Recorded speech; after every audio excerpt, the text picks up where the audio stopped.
मेरा प्रश्न था, क्या यह बात सही कि झारखंड के किसानों एवं पूर्वजों द्वारा अथक मेहनत कर जंगल झाड़ को साफ कर मिट्टी कोड़कर जोत आबाद के लायक जमीन का निर्माण किया गया है, जिस जमीन पर कृषि कार्य का किसान परिवार आज तक पीढ़ी दर पीढ़ी अपने परिवार का भरण पोषण कर रही है। लेकिन प्रश्न आया, इसका उत्तर बन के आया है कि इसका अस्वीकारात्मक दो शब्द आया उत्तर बन के। जहाँ तक लगान रसीद निर्गत करने की बात है, वहाँ पर ये मैनुअल लगान रसीद के आधार पर ऑनलाइन लगान रसीद निर्गत करने के संबंधित विभागीय पत्रांक 2848 दिनांक 10/7/18 निर्गत है। माननीय अध्यक्ष महोदय, जो 1911 में हमारे बगोदर विधानसभा क्षेत्र में सर्वे हुआ, 1911 से लेकर के अभी वर्तमान में 114 वर्ष हो गया और 114 वर्ष पर तक गैरमजरूआ जमीन को बंदोबस्त कर खेत को कोड़ कर कोड़ करके जमीन को बनाया, खेत बनाया और उसी से जीविका चला रहा है। अब अभी 5वां पीढ़ी 6ठा पीढ़ी चल रही है। सर्वे का जमीन किसी के पास बचा नहीं है। ग्रामीण क्षेत्रों की हालात पूरे झारखंड प्रदेश की एक जैसा है। हम ग्रामीण क्षेत्र से आते हैं, वहां पर प्रश्न पूछिए। जो सवाल आप किया उसमें आपको क्या पूछना है, पूछिए। हमारा सवाल था कि क्या यह बात सही कि वैसे गैरमजरूआ जमीन का किसानों को बंदोबस्ती प्राप्त है? सरकार का उत्तर है। हमारा प्रश्न है,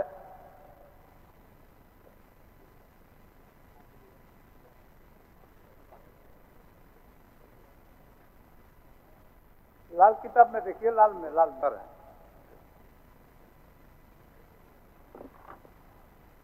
प्रश्न है, क्या यह बात सही है कि झारखंड के किसानों के पूर्वजों द्वारा अथक मेहनत कर जंगल झाड़ को साफ कर मिट्टी कोड़कर जोत आबाद के लायक जमीन का निर्माण किया गया है, जिस जमीन पर कृषि कार्य का किसान परिवार आज तक पीढ़ी दर पीढ़ी अपने परिवार का भरण पोषण करते आ रही है?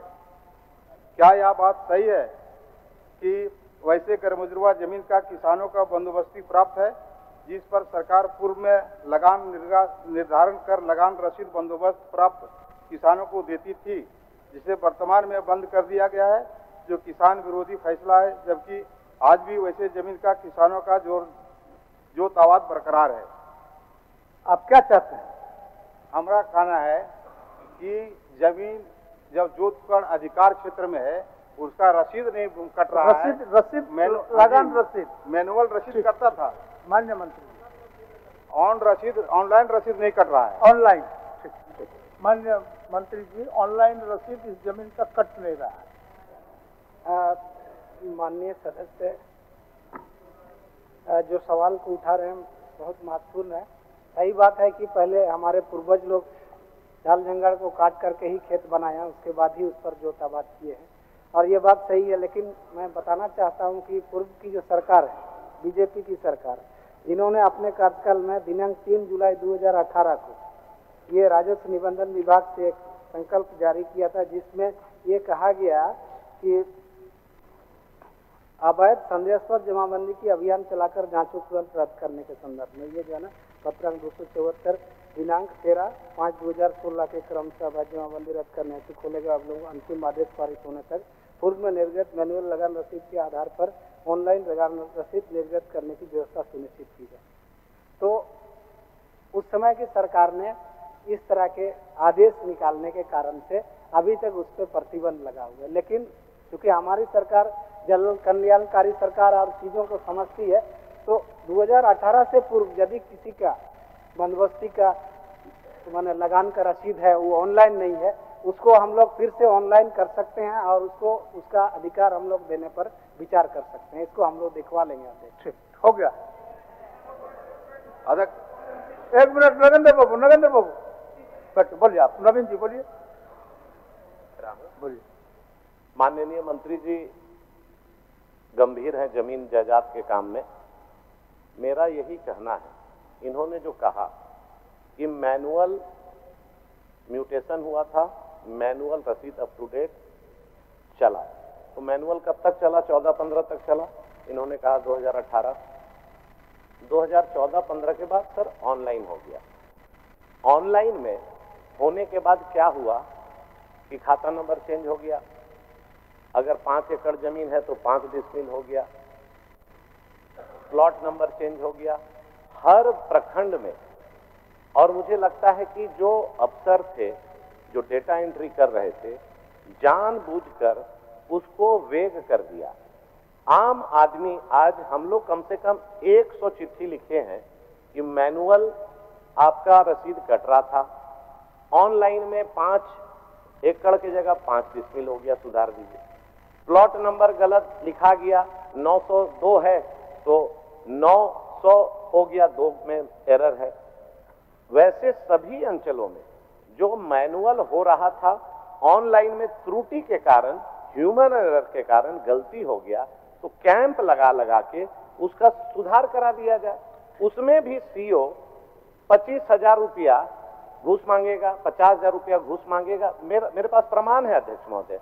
इसीलिए मैं, मंत्री जी गंभीर हैं, मेरा एक निवेदन है मंत्री जी, इस तरह के म्यूटेशन में नहीं बोल रहा हूं, जिसका ऑनलाइन में त्रुटि हो गया, गलती हो गया, सुधार नहीं हुआ है, मैनुअल में पूरा खतियान में जो म्यूटेशन था, रसीद था, मैनुअल पूरा कटा 14-15 तक, उसको माननीय मंत्री जी का, विधायक जी का कहना है कि मैनुअल था, ऑनलाइन में उसको चढ़वा दीजिए। उसमें कोई रॉकेट साइंस नहीं है, बस यही मेरा कहना है।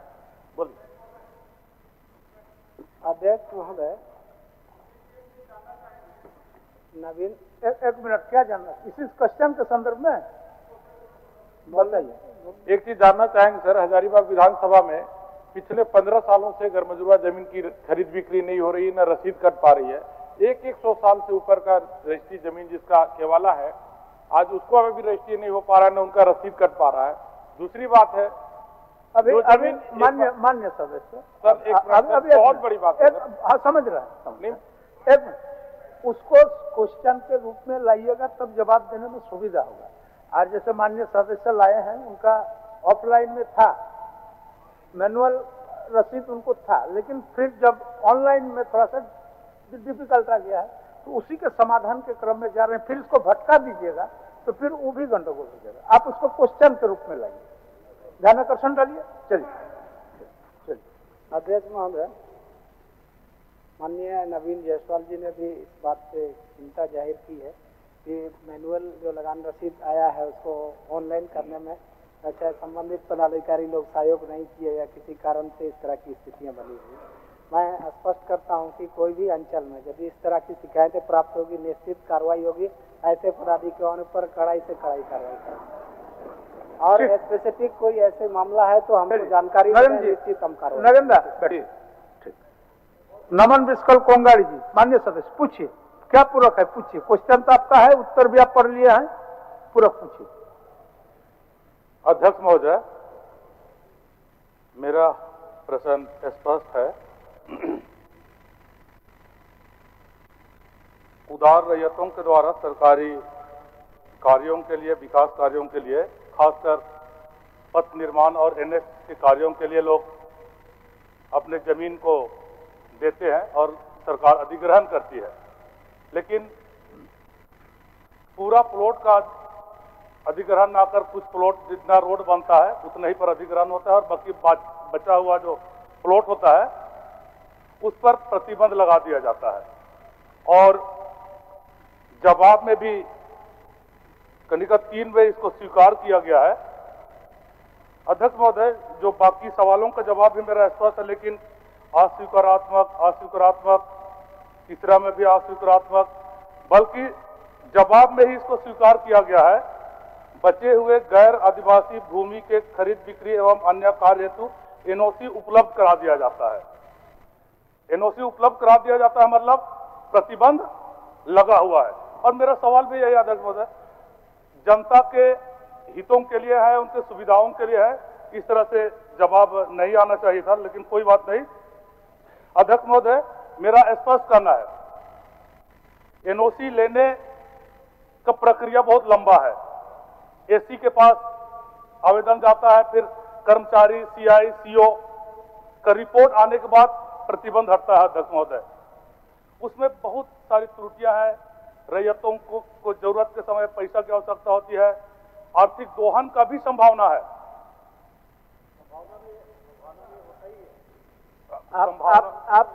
आप पूरा पूछिए। अध्यक्ष मेरा स्पष्ट कहना है इसमें कि जो उदार रैयत है, जो जमीन देते हैं और अपने कामों के लिए या जरूरतों के लिए रोड साइड में दुकान बनाना है, घर बनाना है, नक्शा पास करने के लिए भी रिपोर्ट चाहिए होता है और ये प्रक्रिया में बहुत लंबा होता है और आर्थिक दोहन का संभावना है। मेरा स्पष्ट कहना है ऑनलाइन प्रतिबंध को हटाकर ऑनलाइन एनओसी पहले से ही निर्गत कर दिया जाए। माननीय मंत्री।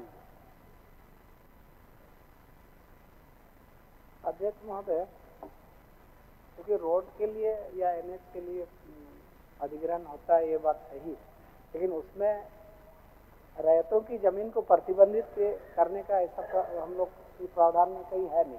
हाँ, कहीं अंचल कार्यालय, जिला उपायुक्त कार्यालय, समरालय बनेगा, मान लीजिए 10 एकड़ का प्लॉट है, 5 एकड़ जरूरत है तो उसको प्रतिबंधित किया जाता है, बाद में उसको एनओसी के माध्यम से प्रतिबंध हटा दिया जाए। रोड में तो ऐसा कहीं नहीं है अध्यक्ष महोदय, इसीलिए अस्वीकारात्मक लिखा है।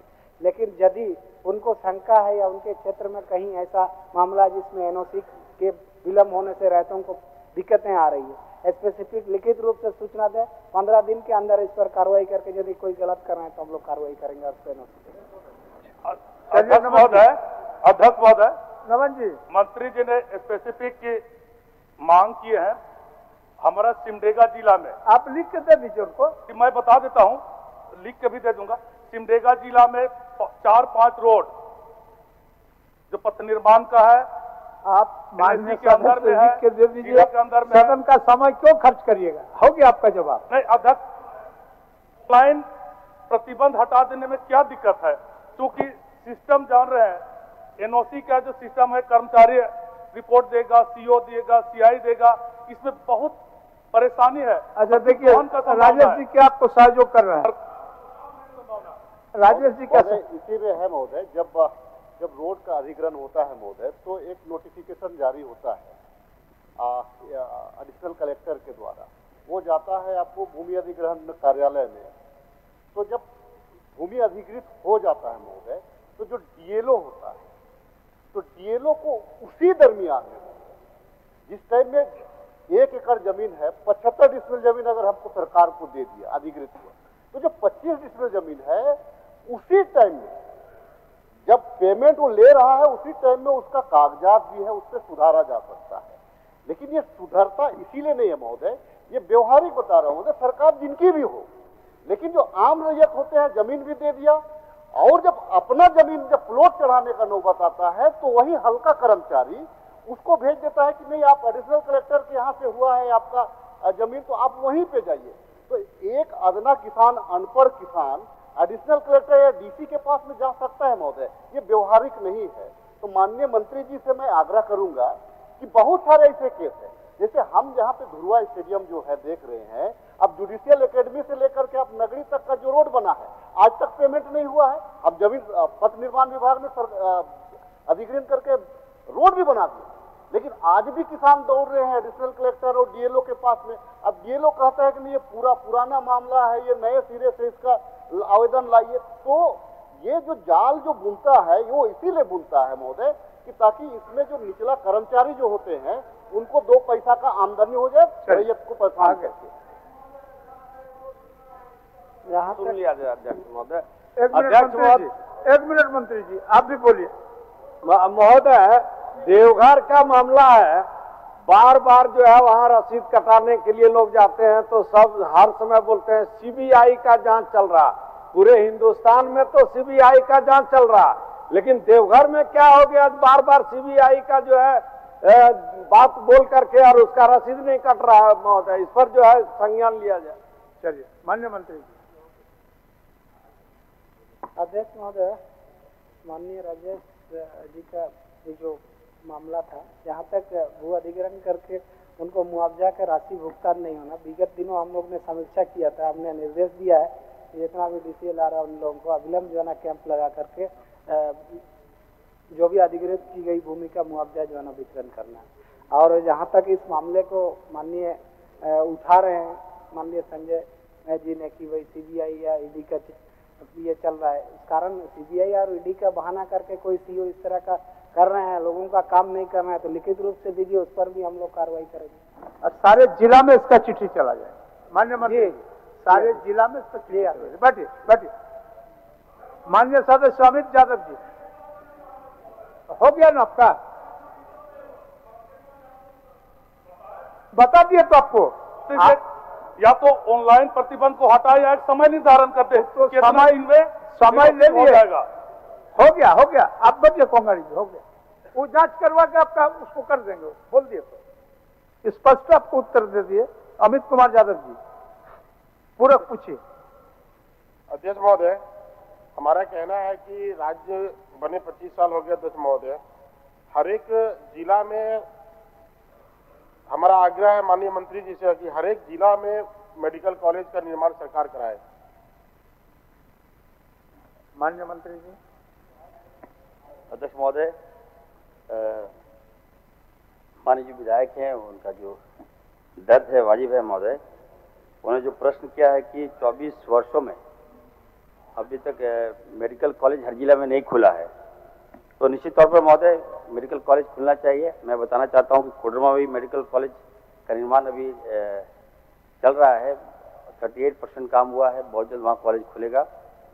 दूसरी बात है महोदय, सरकार ने निर्णय लिया है कि फर्स्ट फेज में अभी हमारी सरकार जो है महोदय धनबाद, देवघर, खूंटी, गिरिडीह, जामताड़ा एवं पूर्वी सिंहभूम, जमशेदपुर को हम लोगों ने चिन्हित किया है। बहुत जल्द वहाँ पे पीपी मोड पर हम लोग इस मेडिकल कॉलेज को टेकअप करेंगे। और आपका जो सवाल है वो मुझे भी अच्छा लगा, मैं अप्रिशिएट करता हूँ कि इस तरह का सवाल आना चाहिए। हो गया माननीय सदस्य। अध्यक्ष महोदय, हमारा कहना है कि इसमें इसी से संबंधित है अध्यक्ष महोदय कि हमारे यहाँ जो सीएससी हॉस्पिटल है, चाहे जिला मुख्यालय में सदर अस्पताल है, तो वहाँ की स्थिति सरकार कब सुधारेगी अध्यक्ष महोदय? अभी जो कल हम लोग बार बार जो सवाल आ रहा था, सत्येंद्र नाथ तिवारी जी माननीय विधायक जी कह रहे थे जो कि आज वही कमोबेश सभी जिलों में स्थिति अध्यक्ष महोदय। हमारे यहाँ चरकुसा से पेशेंट बरकट्ठा आता है, बरकट्ठा से बरही आता है, बरही से हजारीबाग आता है और हजारीबाग से फिर रांची आता है। तो सरकार 108 को भी दुरुस्त करे अध्यक्ष महोदय, सदर अस्पताल को दुरुस्त करे अध्यक्ष महोदय, ताकि पेशेंट रेफर पर रेफर नहीं आ जाए, पासिंग पे पासिंग नहीं हो जाए अध्यक्ष महोदय। सर मैं आपके माध्यम से विधायक जी को कहना चाहता हूं सर कि राज्य को पेशेंट को लोड को देखते हुए अभी फर्स्ट फेज में 5 सुपर स्पेशलिस्ट हॉस्पिटल हम लोग खोलने जा रहे हैं। धनबाद, जामताड़ा, देवघर, जमशेदपुर, एक मिनट इसमें हजारीबाग भी है, एक मिनट आप सुन लीजिए ना, मैं गोड्डा भी है। तो अभी फर्स्ट फेज में है सर, अभी शुरुआत सर।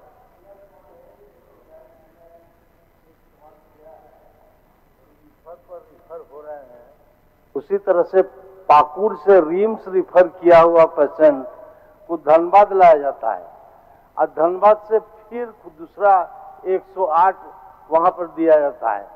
इस तरह से ऐसे मरीजों की हालत खराब हो जाती है अध्यक्ष महोदय, आज तुरंत नहीं मिलता है, इसलिए डायरेक्ट दिया जाए अध्यक्ष महोदय। 108 की व्यवस्था को सुधारा जाए और जैसे पाकुड़ से रिम्स रिफर हो रहा है तो पाकुड़ से रिम्स सीधे आया जाए।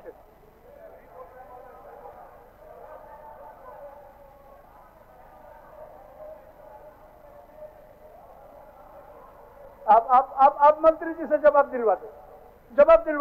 आगे आपका बात। अरे बात सुन लिया था आपका बात आ गया है कि कॉलेज का जो उनका प्रथम में जो आंसर आया बहुत ही बढ़िया। पहले 108 वाला क्लियर करवा लीजिए। 108 और सदर अस्पताल को दुरुस्त कैसे करेंगे ये हमको माननीय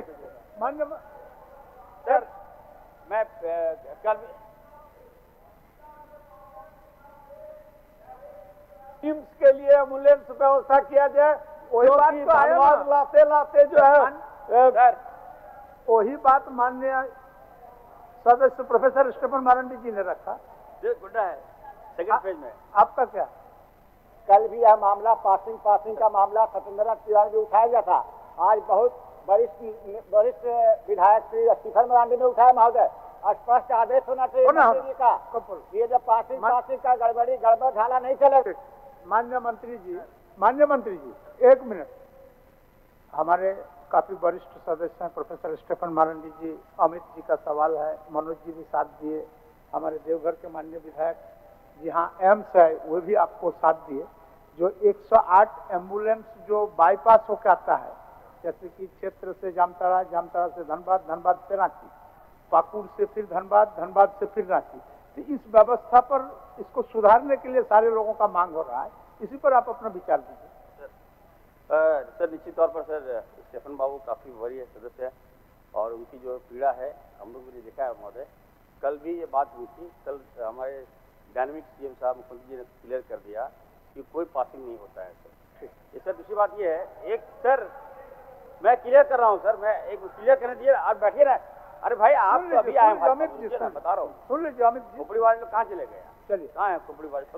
तो सर मैं कहना चाहता हूँ कि बहुत ये संवेदनशील मामला है, पेशेंट से जुड़ा मामला है महोदय, और हमें लगता है कि हमसे बेहतर कोई नहीं समझेगा। तो निश्चित तौर पर महोदय 180 जो है पूर्व में काफ़ी गड़बड़िया हुआ था, तो हम लोगों ने नई एजेंसी को दिया है महोदय, तो वो एजेंसी टेकअप करेगा। और निश्चित तौर पर महोदय मैं आप सदन को आश्वस्त करता हूँ महोदय, और सदन के माध्यम से जनता को आश्वस्त करता हूँ कि 180 है जो है महोदय, ये आप 108 जो है महोदय वो आपातकालीन व्यवस्था है। अब मान लीजिए जो अभी बता रहे थे सर कि साहिबगंज का जो पेशेंट है डायरेक्ट रांची नहीं आता है महोदय, तो गोड्डा का पेशेंट डायरेक्ट रांची नहीं आता है, तो मैं क्लियर कर देना चाहता हूं सर कि धनबाद में हमारा मेडिकल कॉलेज है सर। अगर साहिबगंज का कोई पेशेंट सीरियस है तो हम उसको डायरेक्ट रांची नहीं भेजेंगे सर, हम उसको भेजेंगे। 1 मिनट सर रुकिए, फिर आप वरिष्ठ सदस्य हैं, आप वरिष्ठ सदस्य सुन तो लीजिए, फिर तो इस बात विवाद में सदन का समय खत्म हो जाएगा। तो मैं जो कह रहा हूं उसे सुना जाए। धनबाद में मेडिकल कॉलेज है सर, पुराना मेडिकल कॉलेज है। अगर कोई पेशेंट साहिबगंज का है तो सबसे पहले जो एम्बुलेंस है सर वो वहां धनबाद में छोड़ेगा उसको, फिर वो एम्बुलेंस लग जाता है दूसरे काम में। अगर धनबाद में इलाज सही नहीं हो तो रांची भेजा जाएगा सर। ये सरकार का सोच है, ये मेरा भी सोच है।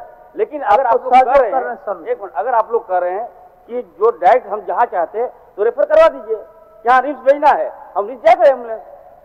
क्या बात है इसमें, होगा 100% होगा सर। 1 मिनट बोलिए। अध्यक्ष महोदय, ये मामला सुरेश भाई हो गया आप कंक्लूजन की ओर हम लोग बढ़ रहे हैं। सर ये मामला पिछले विधानसभा में भी उठा था। इस सारे विवाद का बुनियादी जड़ ये है कि इनकी नियमावली यह कहती है कि 108 जब मूव करेगा तो नियरेस्ट हायर सेंटर को जाएगा। जैसे मेरे यहाँ के भी यही मामले हैं मान्यवर, गिरिडीह से यदि किसी पेशेंट को रेफर किया जाता है तो नियरेस्ट हायर सेंटर होता है धनबाद। तो हमारा पेशेंट पीएमसीएच जाता है, पीएमसीएच के बाद वो रिम्स आता है। मेरी बात पूरी हो जाने दीजिए जरा सा। मेरा आग्रह सिर्फ एक बात का है, पीएमसीएच धनबाद पुराना कॉलेज है, सुविधाएं हैं, लेकिन जब उसी डॉक्टर को यह तय करना है कि इस पेशेंट का इलाज धनबाद में होगा कि रिम्स में होगा, तो अगर पाकुड़ सदर अस्पताल का डॉक्टर यह महसूस करता है कि इस मरीज को सीधे तौर पर रिम्स भेजा जाना चाहिए तो नियमावली में संशोधन आवश्यक है। बिल्कुल। और माननीय मंत्री अगर नियमावली में संशोधन नहीं करेंगे तो इन बहसों का कोई भी फलाफल नहीं निकलेगा। माननीय मंत्री सोनू काफी जानकार हैं सर, और ये राय देते रहते हैं, राय को मैं लेता भी हूँ, जो भी राय अच्छा मिले मुझे मैं लूंगा। लेकिन मैं इतना जरूर कहूँगा सर 180 को ठीक करने की आवश्यकता है, इस दिशा में हम काम कर रहे हैं। 1 मिनट, इस दिशा में मैं काम कर रहा हूँ सर। और सर एम्बुलेंस की संख्या कम थी, अभी मैंने निर्णय लिया है कि एम्बुलेंस की संख्या बढ़ाया जाए। और जो आप हमारे जो सदस्य लोगों का जो मंशा है कि पेशेंट जहाँ पे रेफर हो वहाँ पे हम पहुँचा दें, तो निश्चित तौर पर महोदय मैं आश्वस्त करता हूँ कि जहाँ से रेफर होगा मरीज वहाँ हम पहुँचाने का काम करें। हो गया क्लियर। आदेश भाई सुनिए आदेश भाई, एक हो गया भाई। एक तो वर्ड आया हुआ है, इसमें एक वर्ड आया हुआ है VGF स्कीम के अंतर्गत। ये VGF स्कीम का फुल फॉर्म क्या है? अच्छा छोड़िए ना, वो तो छोड़ दीजिए, वो आप भी जानते हैं। सदन का समय को भी थोड़ा सा ध्यान रखिए। हो गया सवाल। चलिए उसके बाद कौन सा है? नागेंद्र महतो जी थोड़ा बढ़ने दीजिए। 300-400 क्वेश्चन होता है, थोड़ा बढ़ने दीजिए। माननीय अध्यक्ष महोदय जी, आपका 1 मिनट नागेंद्र जी। मेरी व्यवस्था यह है अध्यक्ष महोदय कि प्रश्न के उत्तर की व्यवस्था विधानसभा सचिवालय ने आपके आदेश के अनुसार बनाया है कि भाई सभी विधायकों के माननीय सदस्यों के घर पर पहुंचेगा उत्तर। मैं पूरा देख रहा था कि भाई आपका यह जो खत्म होगा जब अल्प सूचित प्रश्न तब उठूंगा, और इसलिए उठाऊं कि मेरे 2 प्रश्न हैं आज, उसके उत्तर अब तक मिले नहीं। मैं दिलवाने का व्यवस्था और 39 ठीक 49 मैं व्यवस्था करूँ। नहीं, इस व्यवस्था को ये पहली बार नहीं है अध्यक्ष महोदय, कई बार ऐसा देखने को मिला है, बार बार।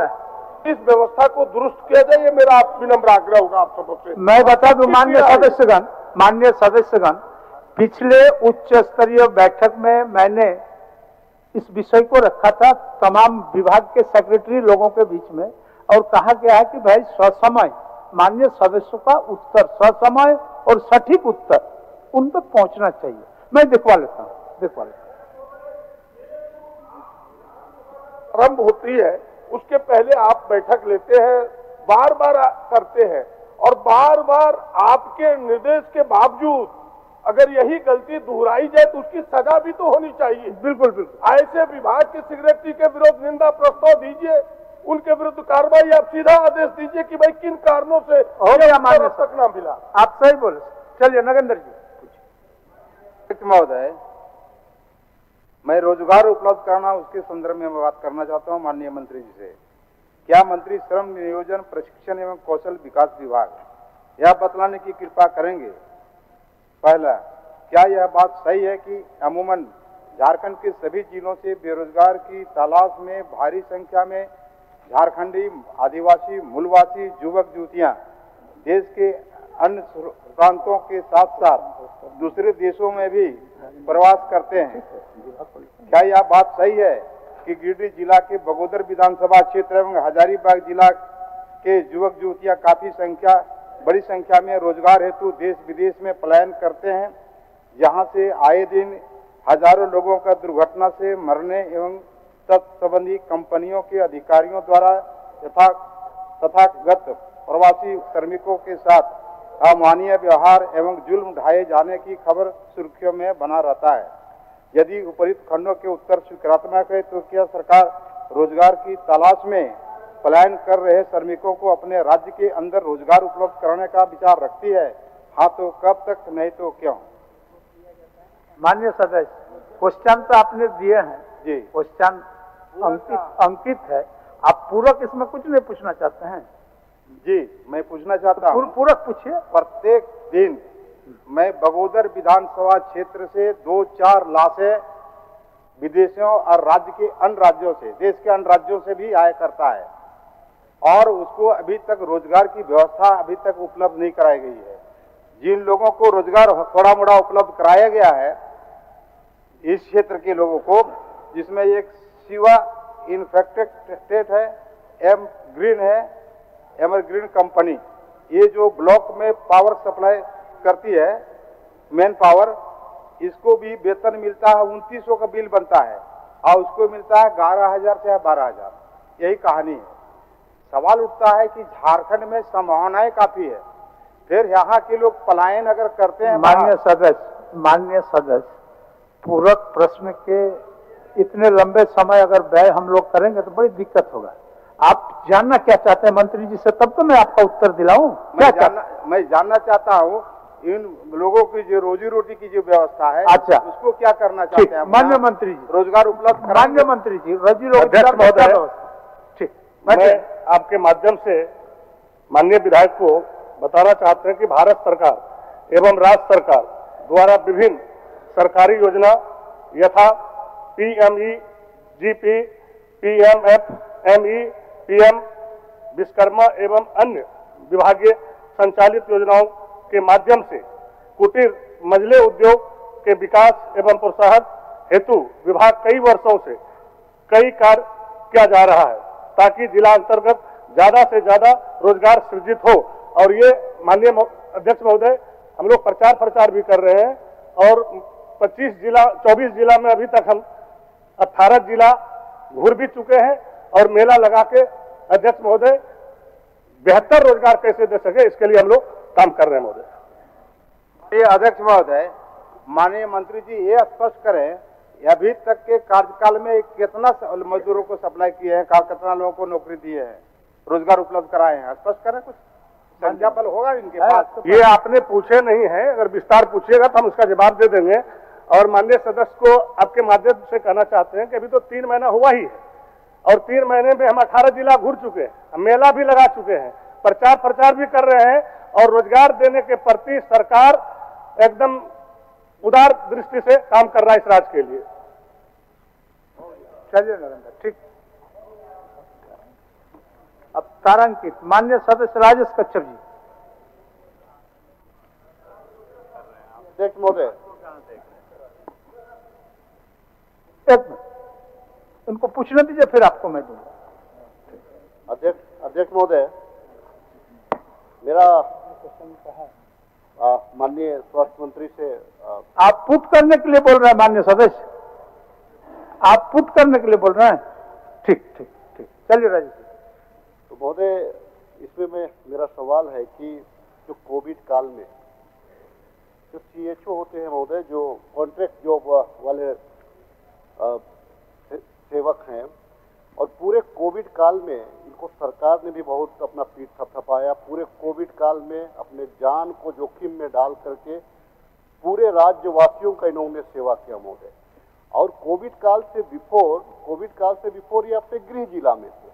जब कोविड काल में चूंकि सरकार को सेवा लेनी थी तो इनको राज्य के विभिन्न जिलों में भेजा गया और उस टाइम तो सेवा दिया, लेकिन आज तक वो जो CHO हैं उसी जिले में है जहां कोविड काल के दरमियान उनको भेजा गया था। और चूंकि ये सैलरी पे नहीं है महोदय, ये मानदेय पे है, ये मानदेय पे बहुत अल्प मानदेय पे ये काम कर रहे हैं और सेवा दे रहे हैं। तो मेरा प्रश्न है ये माननीय मंत्री जी से, क्योंकि बहुत अच्छा निर्णय भी ले रहे हैं, अच्छा काम भी कर रहे हैं, तमाम माननीय सदस्यों को सम्मान भी करते हैं, तो मुझे उम्मीद है कि आपके विभाग का जो मामला है, ये जो गरीब जो यहाँ के मूलवासी हैं, झारखंडी आदिवासी मूलवासी तमाम लोग हैं, जो गरीब तबके के लोग हैं, वही लोग नर्सिंग करके आपको CHO ज्वाइन किए हैं। मैं आपसे केवल इतना उम्मीद करता हूँ और इतना मांग करता हूँ कि क्या आप उन जो CHO हैं, उन नर्स बहने हैं या भाई हैं, उनको अपने गृह जिला आप वापस करना चाहते हैं? माननीय मंत्री जी। अध्यक्ष महोदय, विधायक राजेश कश्यप जी का जो सवाल आया है वो निश्चित तौर पर झारखंड के आदिवासी और मूलवासी को देखते हुए उन्होंने प्रश्न किया है। लोकल बच्चे जो हैं लोकल स्तर पर ही काम करें, सेवा दें, अच्छा प्रश्न है। मैं इनके सुझाव को मानता हूं महोदय, और जल्द राजेश कश्यप जी को बुलाकर जो भी त्रुटियां हैं मैं उसको दिखवा लूँगा। मैं कहना चाहता हूं कि जब कोविड आया महोदय, कोरोना आया, तो आनंद फानंद में सरकार ने बड़ा स्टेप लिया सेवा देने के लिए। तो हमारे जो CHO को बहाल किया गया महोदय, और ऐसा नहीं है महोदय कि हम लोग उसको कम पैसा देते हैं। एक CHO को हम लोग 25,000 रुपया महीना दे रहे हैं महोदय, और साथ ही साथ 15,000 रुपया उनको प्रोत्साहन राशि भी हम लोग दे रहे हैं। तो राशि में कमी नहीं है। हम चाहते हैं कि वो अगर उनको हम लोग रिपोर्ट किए तो वो काम करें, और अगर कोई ऐसा आयोजन आएगा मेरे पास कि सर नजदीक जिले में है तो उनको वहाँ पे प्रस्तावित करेंगे हम, इसमें कोई दिक्कत नहीं है। ठीक है, लेकिन आप राज्यव्यापी अगर बोलते हैं तो ठीक है, हम आपको बुलाकर, हम विभाग में बुलाकर महोदय कोई रास्ता निकालेंगे। अध्यक्ष महोदय, हो गया राजेश जी। आश्वासन ये है महोदय, मैं सिर्फ इतना जानना चाहता हूँ कि ये जो 25,000 जो मानदेय है और 15,000 का जो इंसेंटिव हम उनको देते हैं महोदय, हम भी अपने बच्चों को इंग्लिश मीडियम स्कूल में पढ़ाते हैं महोदय, तो वहाँ कम से कम 3,000 रुपया फी लगता है। और उनका नाश्ता पानी को देखिएगा महोदय, नाश्ता पानी को देखिएगा तो कम से कम 5,000 एक बच्चे पे होता है। अगर 2 बच्चे हैं तो महोदय वैसे भी उनका जो है कि 15 से 20,000 रुपया खर्च। और अगर वहाँ दूर पे रहेंगे तो 5,000 रुपया भी उसका नहीं बचता है महोदय, सेवा करने के बाद में भी। हमारा कहना है कि चूंकि आपने इंसेंटिव का जिक्र किया है महोदय, तो इंसेंटिव का जिक्र किया है तो जो 15,000 है, जो 15,000 जो आप इंसेंटिव दे रहे हैं, वो उनका मानदेय के साथ एक बार में आप नहीं दे रहे हैं। क्योंकि मैं मध्यम वर्गीय परिवार से जुड़ा हुआ, मेरे रिलेटिव और मेरे गांव घर के बहुत सारे लोग हैं, इसीलिए मैं अपना दुख मुझे बताते हैं। तो हमारा ये कहना है कि जो इंसेंटिव हम 15,000 रुपया दे रहे हैं वो 4 महीना 5 महीना में एक बार देते हैं। उसमें उनके साथ में दिक्कत ये हो रही है कि जब अपना इंसेंटिव लेने के लिए जाते हैं तो जो बाबूगण बैठे हुए हैं उनको कमीशन से, उनका इंसेंटिव में भी उनसे 2,000 5,000 रुपया का कमीशन हर जगह आज से नहीं ले रहा है, ये चलता आ रहा है। तो हमारा एक आग्रह और होगा, जो प्रोत्साहन राशि जो हम 15,000 रुपया देते हैं, अगर उसको हम मानदेय के साथ में एक साथ अगर हम जोड़ दें और एक ही बार में अगर हम उनको दे दें मानदेय स्वरूप, तो ये भी कल्याणकारी योजना। तो मैं आग्रह करूंगा कि इस दिशा में भी माननीय मंत्री जी सदन को और मुझे भी संतुष्ट कर दें। माननीय मंत्री जी। सर, विधायक जी की चिंता है वाजिब है, और हम विधायक जी को बताना चाहते हैं सर कि ये जो पोस्ट है कम्युनिटी हेल्थ ऑफिसर जो है CHO का मौजूद, ये सेंट्रल फंड देती है, उसको हम लोग इम्प्लीमेंट करते हैं, राशि बढ़ाते हैं। तो हम लोग भारत सरकार को भेजेंगे कि कुछ राशि हमको दें। हम भी चाहते हैं कि स्थानीय बच्चों का सैलरी में जो मानदेय में इजाफा हो महोदय, मैं ये चाहता हूँ, मेरी मंशा भी यही है। लेकिन दूसरी बात उन्होंने कहा कि जो स्थानीय लेवल पर जो कार्यरत हैं वो दूर नहीं जा सकते। तो निश्चित तौर पर महोदय हम बैठक किए थे और हमने ये भी निर्णय लिया है कि जो भी डॉक्टर्स इस राज्य में काम कर रहे हैं, या होता क्या है कि अगर मान लीजिए रांची के डॉक्टर है महोदय, उनको हम साहेबगंज कर दिए, वो वहाँ जाते नहीं, वहाँ इलाज वो करते नहीं है बढ़िया से, छुट्टी लेके भाग जाते हैं, स्वास्थ्य व्यवस्था वहाँ चरमरा जाती है महोदय। तो हम लोगों ने निर्णय लिया कि जो भी डॉक्टर लोकल स्तर पर काम करेंगे उनको हम लोग लोकल स्तर पर पोस्टिंग करेंगे सर। और जो भी CHO अगर चाहते हैं कि लोकल स्तर पर काम करना चाहें तो निश्चित तौर पर हम करेंगे। हमारी भी इच्छा वही है, वो ईमानदारी से काम करें और लोकल स्तर पर काम करें। पूरक है, अब हो गया, अंतिम पूरक है हो गया राजेश जी, काफी पूरक हो गया। दोनों पार्ट तो मान लिया गया आपका, और क्या पूरक बचा इसमें बताइए। नहीं, हमारा कहना है कि हम लोगों के यहाँ भी देखिए डॉक्टर की कमी है महोदय, और हमारे जो प्रखंडों में जितने भी आपके हेल्थ, जिसको आज आप आरोग्य मंदिर का नाम दिए हुए हैं, उस आरोग्य मंदिर में कोई डॉक्टर तो है नहीं, वहां पे ट्रेंड हमारा CHO ही है। अगर उनको नजदीक लाएंगे, और मुझे विश्वास है, मैं आपका आभार भी व्यक्त करता हूं कि आपने आश्वासन दिया है। जब आपने आश्वासन दिया है तो हमारा जो सवाल है उन नर्स बहनों के लिए आप उसका कल्याण करेंगे। मैं धन्यवाद महोदय माननीय मंत्री जी का। माननीय सदस्य धनंजय सोरेन जी, माननीय सदस्य धनंजय सोरेन जी पूछिए। माननीय अध्यक्ष महोदय, सदन में मौका देने के लिए बहुत बहुत धन्यवाद। मेरा पहला क्वेश्चन है, क्या यह बात सही है कि साहेबगंज जिला के बोरियो विधानसभा क्षेत्र में बहुमूल्य आदिवासी बहुमूल्य क्षेत्र है? क्या यह बात सही है कि बोरियो विधानसभा क्षेत्र में मंडो प्रखंड के प्राथमिकता स्वास्थ्य केंद्र है एवं सामुदायिक स्वास्थ्य केंद्र हेतु भवन निर्माण हो चुका है, लेकिन वहां पर डॉक्टर और नर्स की कमी है? और चूंकि मंडो प्रखंड एक ऐसा क्षेत्र है, वहां पर वन विभाग का एरिया भी पड़ता है, वहां पर सांपों की जनसंख्या बेसी है, और वहां पर मारपीट भी अधिक मामले में होता है। और वहां से चूंकि हॉस्पिटल की दूरी साहेबगंज हॉस्पिटल, सदर हॉस्पिटल लाने के लिए 35 किलोमीटर तय करना पड़ता है, और वहां से बोरियो जाने के लिए 25 किलोमीटर तय करता है। इसलिए हम चाहेंगे उसका कि सामुदायिक स्वास्थ्य केंद्र में परिवर्तन करने के लिए घोषणा माननीय मंत्री के द्वारा किया जाए, ताकि मंडो प्रखंड की आम जनता को लाभ मिल सके। अध्यक्ष महोदय, मंडो में सामुदायिक स्वास्थ्य केंद्र के लिए बिल्डिंग भी बन चुका है, सिर्फ घोषणा मांग से ही सामुदायिक स्वास्थ्य केंद्र बन जाए और आम जनता को डॉक्टर और नर्स का सेवा करने का लाभ मिले। माननीय मंत्री। सर, हमारे साथी नए विधायक हैं और काफी अच्छा प्रश्न किया है महोदय। एक विधायक की चिंता होती है कि वो उनके क्षेत्र में मेडिकल के क्षेत्र में अच्छा करें। धनंजय जी बैठ जाइए। तो अच्छा प्रश्न है, और मैं आश्वस्त करता हूं कि सामुदायिक स्वास्थ्य केंद्र जो बनके तैयार है जल्द चालू करवाएंगे, और डॉक्टर्स का जो भी पद रिक्त है महोदय, वो डॉक्टर्स भी हम देने का काम करेंगे। चलिए, बहुत बहुत धन्यवाद धनंजय जी। और कुछ नहीं पूछना है? ठीक, बहुत बहुत धन्यवाद। चलिए, माननीय सदस्य शत्रुघ्न महतो जी।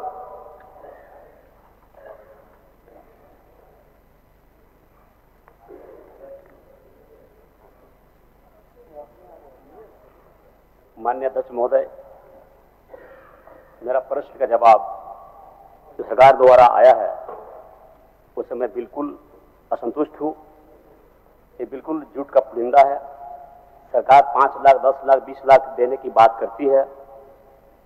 यहाँ गरीबों को 1 लाख रुपए तक का एस्टिमेट जो हमारे प्राइवेट अस्पताल जो सरकार द्वारा जो पैनल है वहां से एस्टिमेट लाता है और सरकार द्वारा 1 लाख रुपए का एस्टिमेट पास नहीं करता है और 5-10 लाख देने की बात करती है। तो सिविल सर्जन साहब जब बोलते हैं तो उनका साफ जवाब आता है कि हमारे पास फंड नहीं तो हम कहां से पैसे देंगे। तो आप सोच सकते हैं कि यह जवाब आया है बिल्कुल असंतुष्ट है। इससे मैं कभी संतुष्ट नहीं हूं। अध्यक्ष महोदय, इसी संबंधित एक विषय मेरा और है।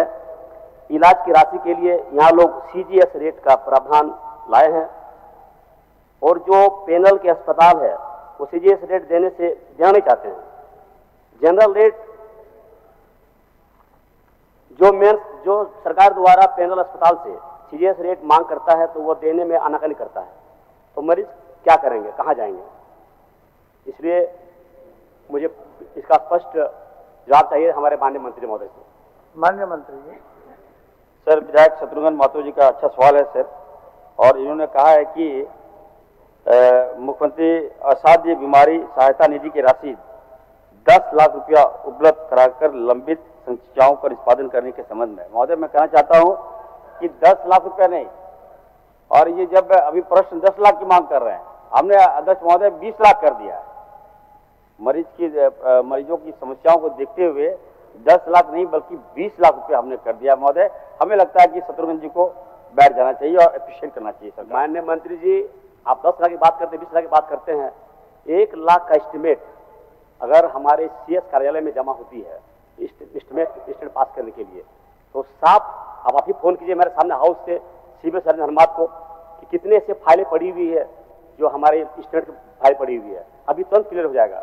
10 लाख 20 लाख की बात करते हैं, 1 लाख तक पास नहीं होता तो 10 लाख 20 लाख कहाँ से मिलता उसको? महोदय, मैं स्पष्ट कर देना चाहता हूँ विधायक जी को कि वित्त 24-25 में मुख्यमंत्री गंभीर बीमारी उपचार योजना अंतर्गत कुल 138 करोड़ रुपया हम लोग निर्गत कर चुके हैं।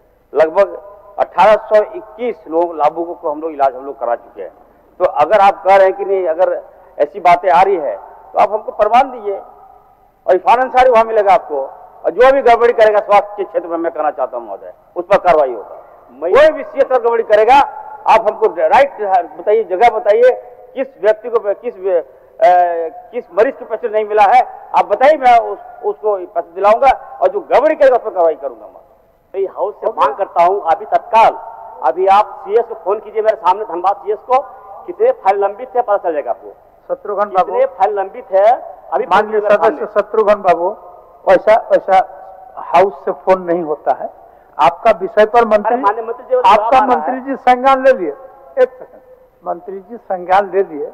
अगर इस विषय पर और अधिक तथ्य आपके पास इकट्ठा है, लगातार मरीज, एक मिनट सुन लीजिए शत्रुघ्न जी, कोई भी तथ्य आपके पास संचित अगर है तो आप माननीय मंत्री जी के चैम्बर में जाकर के, शत्रुघ्न जी मंत्री जी के चैम्बर में जाकर के संपर्क करके कागज उपलब्ध करा दीजिए। वहां से टेलीफोन में हो या लिखित हो, आपका समस्या का समाधान करने का प्रयास करेंगे। चलिए, आज माननीय मुख्यमंत्री जी के द्वारा राज्य कर्मियों के लिए स्वास्थ्य बीमा लॉन्च करने वाले हैं। क्यों नहीं आयुष्मान की तरह कोई योजना आम लोगों के लिए भी लॉन्च करते ताकि गरीब मरीजों का उसका लाभ मिल सके। चलिए, ठीक, आप मिल लीजिए। माननीय सदस्य प्रदीप प्रसाद जी।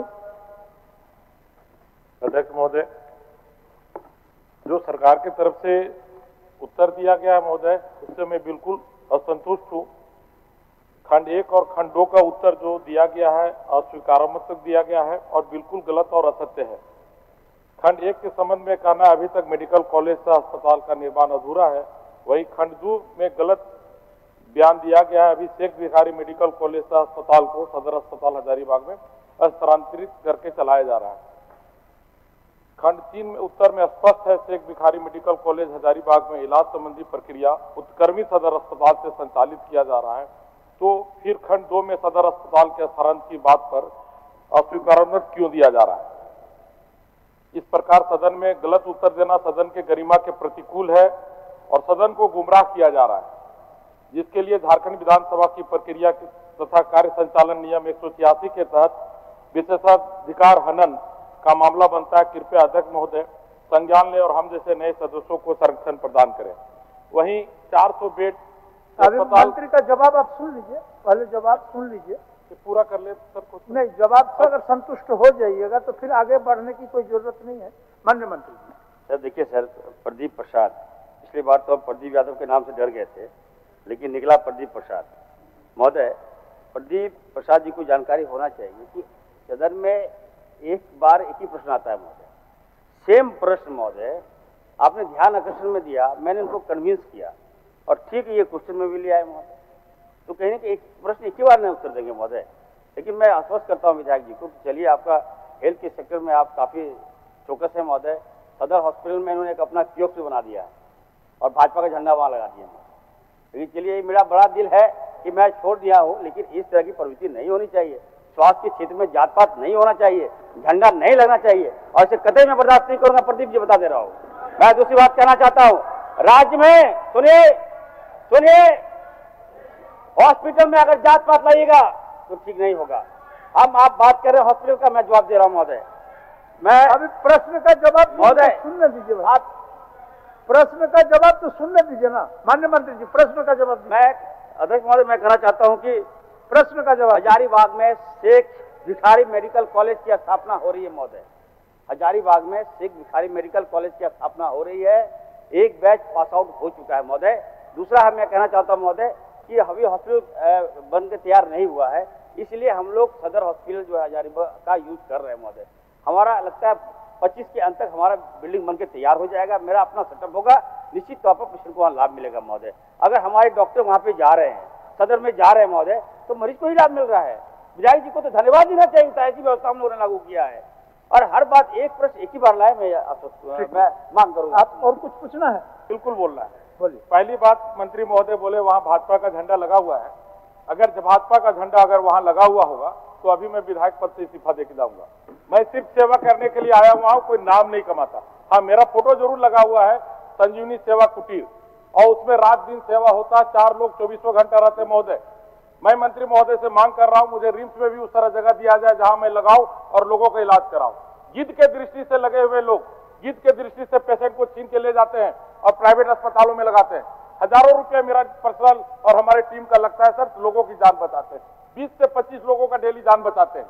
और मैं मंत्री महोदय को यह भी बोलना चाहता हूं कि बहुत जिम्मेवारी वाला पद मिला है, बहुत कठिनाई वाला पद मिला है सर आपको। आपके पहले से भी बहुत वहां खाली था, तो आपको सामना करना पड़ेगा इस तरह का।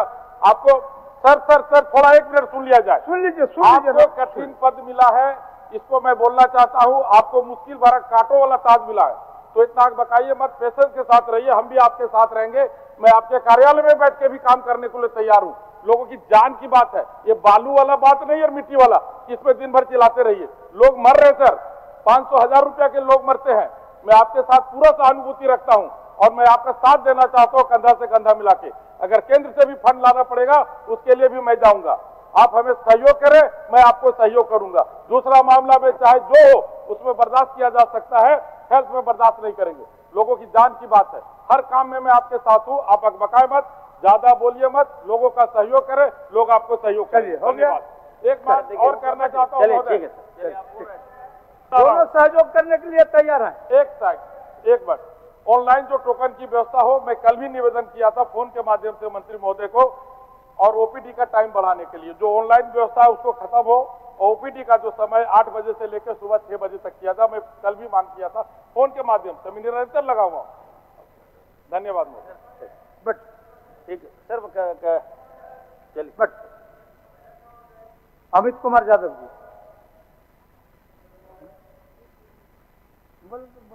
अध्यक्ष महोदय, इसमें स्पष्ट मेरा क्वेश्चन है अध्यक्ष महोदय कि बरही अनुमंडल है अध्यक्ष महोदय, बरही अनुमंडल में जेल बनकर के तैयार है, वहां शिफ्ट भी हो गया जेल अध्यक्ष महोदय। इसमें जरा गौर करिए अध्यक्ष महोदय, सरकार का ही जवाब आया, जवाब में ही सारा इनका क्वेश्चन भी अध्यक्ष महोदय। हमारा सिर्फ ये कहना है इनसे अध्यक्ष महोदय कि जब वहां जेल बनकर के तैयार है तो वहां पे अनुमंडल मुख्यालय में न्यायालय का गठन क्यों, भवन निर्माण क्यों नहीं हो रहा है अध्यक्ष महोदय? और मेरा कहना है कि वो हजारीबाग में चल रहा है। जब 2020 में इनको जमीन प्राप्त हो गया है, 2022 में एनओसी मिल गया है, जमीन भी चिन्हित 4 एकड़ कर दिया गया अध्यक्ष महोदय, तो हजारीबाग जो सारे मुजरिम हो, चाहे जिनका न्यायालय में मुकदमा चलता है, वो हजारीबाग जाते हैं अध्यक्ष महोदय। अगर बरही में जेल ऑलरेडी है, जमीन भी उपलब्ध है और मामले हजारीबाग में चलते हैं, ये अच्छा नहीं अध्यक्ष महोदय। सरकार कब तक वहां पे बना के देगी, ये हम पूछ रहे हैं। माननीय मंत्री जी। अध्यक्ष महोदय, माननीय सदस्य का जो सवाल है, क्वेश्चन है कि जेल बनकर तैयार है और वहाँ न्यायिक का निर्माण नहीं हुआ है, जिस पर ये सरकार का जवाब स्पष्ट है कि वहाँ का उपायुक्त महोदय ने जो न्यायिक आधारभूत संरचनाओं के निर्माण हेतु उपायुक्त हजारीबाग के पत्रांक 2376 संख्या दिनांक 30/11/2021 के द्वारा बरही अंचल के चकुरा ग्राम थाना संख्या 67 खाता संख्या 20 प्लॉट संख्या 46 गैर मंजूरा खास प्रति कदीम कुल रकबा 4 एकड़ भूमि को चिन्हित की जा चुकी है। अध्यक्ष महोदय, इसमें जमीन चिन्हित कर चुका है कि इसमें टेंडर की प्रक्रिया होगा, कार्य होगा, उसका बाद उसका कार्रवाई होगा। अध्यक्ष महोदय, 5 साल हो गए जमीन इनको दिए हुए, उपायुक्त हजारीबाग के माध्यम से जमीन दिए 4 एकड़ अपने पढ़े, मंत्री जी अपने मुखाग्नि से पढ़े।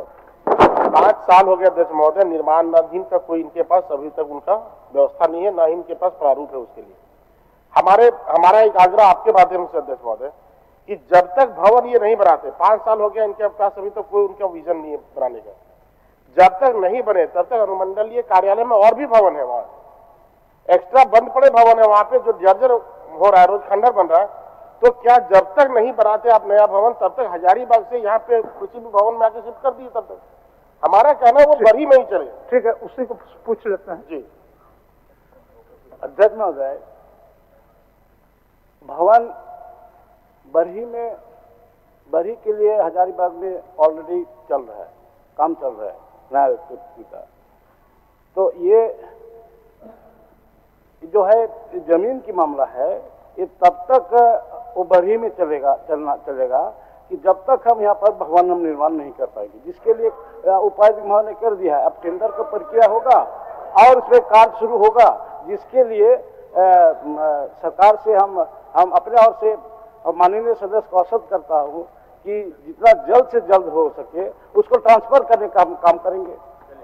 ठीक, भवन नहीं बन जाता अध्यक्ष महोदय तब तक आप बुला के उसको अनुमंडल के किसी कार्यालय में आप चला, ये आग्रह कर रहे हैं। बोलिए, आप क्या सहयोग बोलिए।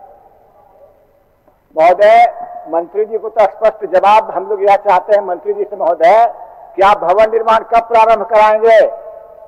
यह बता दें कि कब प्रारंभ कराएंगे। प्रारंभ होगा नहीं तो बनेगा कैसे, कब करा?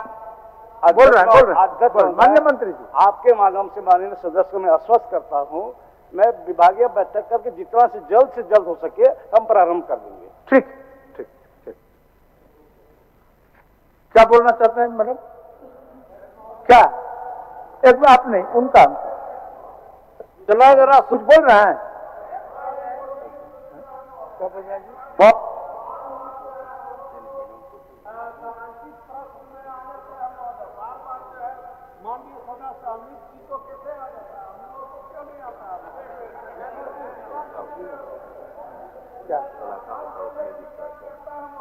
मान्य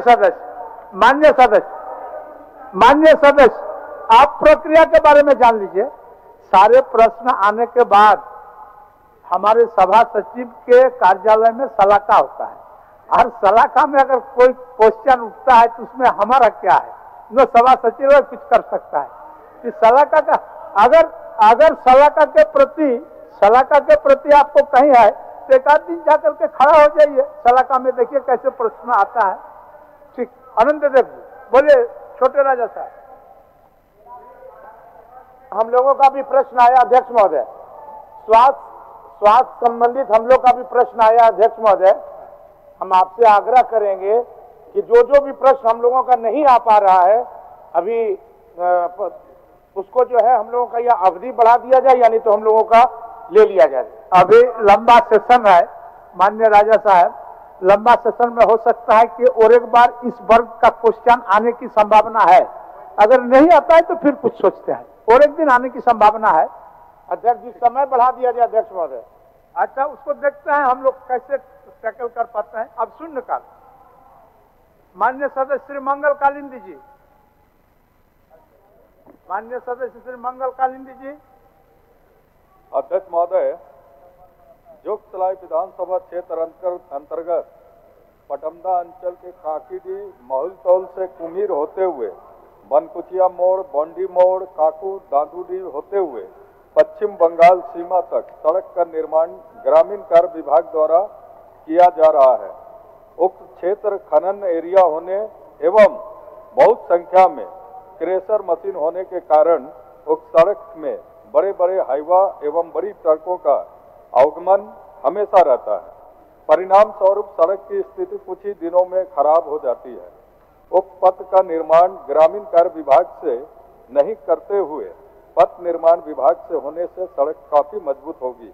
अंत में आसन के माध्यम से उल्लेखित सड़क का निर्माण ग्रामीण कार्य विभाग से स्थानांतरित कर पथ निर्माण विभाग से कराने हेतु सरकार से मांग करता हूँ। माननीय सदस्य श्री भूषण तिर्की जी। अध्यक्ष महोदय, गुमला जिला स्थित निबंधन कार्यालय समन्वय भवन में स्थानांतरित हो गया है, जो अनुमंडल कार्यालय व व्यवहार न्यायालय से लगभग 5-7 किलोमीटर की दूरी पर है।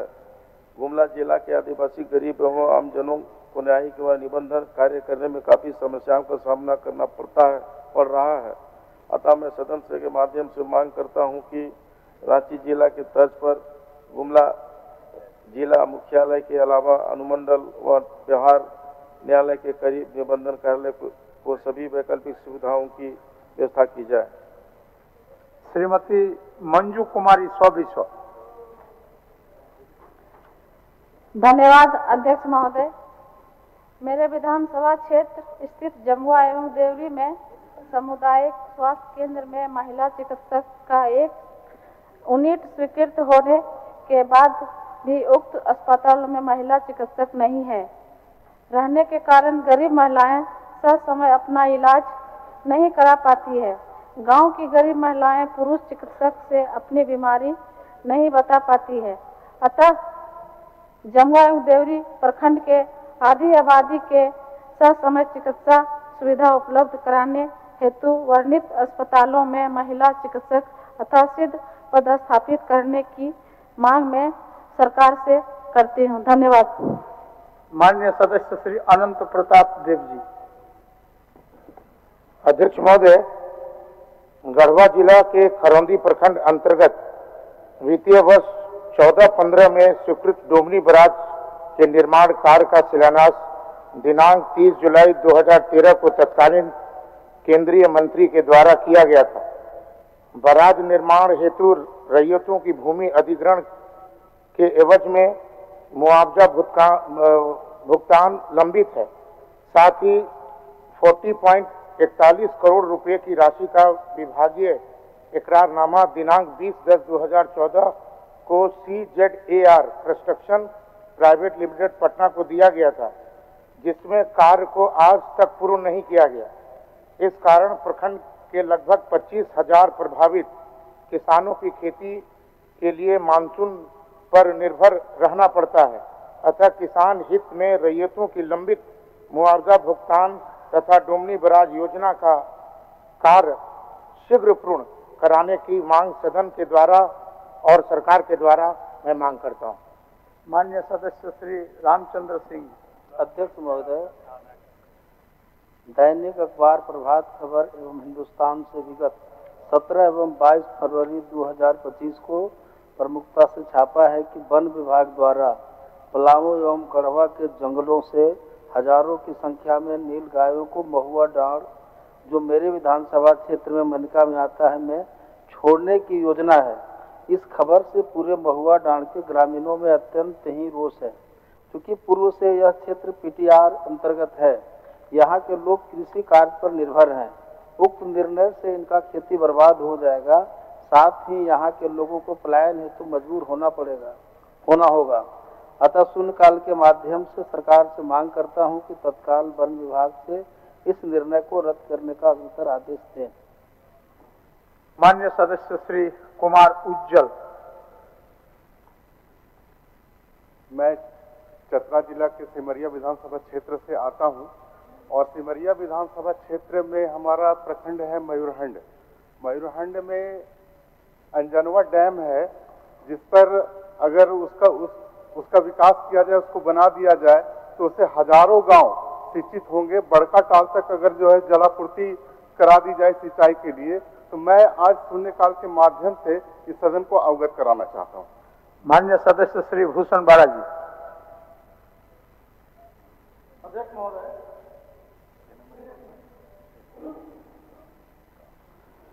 अध्यक्ष महोदय, सदर अस्पताल सिमडेगा में अधिष्ठापित अल्ट्रासाउंड चिकित्सक के अभाव में बंद पड़ा हुआ है।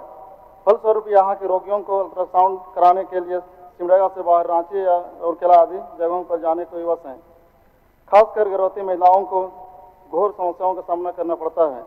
अतः मैं सदर अस्पताल सिमडेगा में चिकित्सक की स्थापना कर से यथाशीघ्र अल्ट्रासाउंड चालू कराने की मांग मैं सरकार से करता हूँ।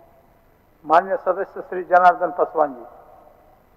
चतरा जिले में बालू की भारी किल्लत के कारण अबुआ आवास, प्रधानमंत्री आवास, पुल पुलिया सहित विभिन्न सरकारी योजनाओं का निर्माण बाधित हो रहा है। यह जनहित से जुड़ा हुआ गंभीर विषय है। अतः मैं सरकार से मांग करता हूं कि आवश्यक कदम उठाते हुए बालू की उपलब्धता सुनिश्चित कराने की कृपा की जाए। माननीय सदस्य श्री प्रदीप प्रसाद।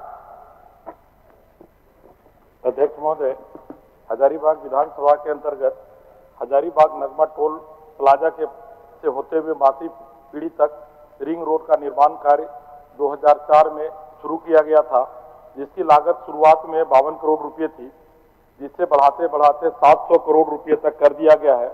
लेकिन आज भी 20 वर्षों में इसका काम पूरा नहीं हुआ है, जिससे आम जनता को काफी परेशानी है और हजारीबाग शहर में जाम की भारी समस्या बन गई है और आए दिन दुर्घटना बनी रहती है। अतः मांग करता हूं यथाशीघ्र उक्त रिंग रोड का निर्माण कार्य प्रारंभ कराते हुए रिंग रोड का कार्य पूर्ण करवा जाए।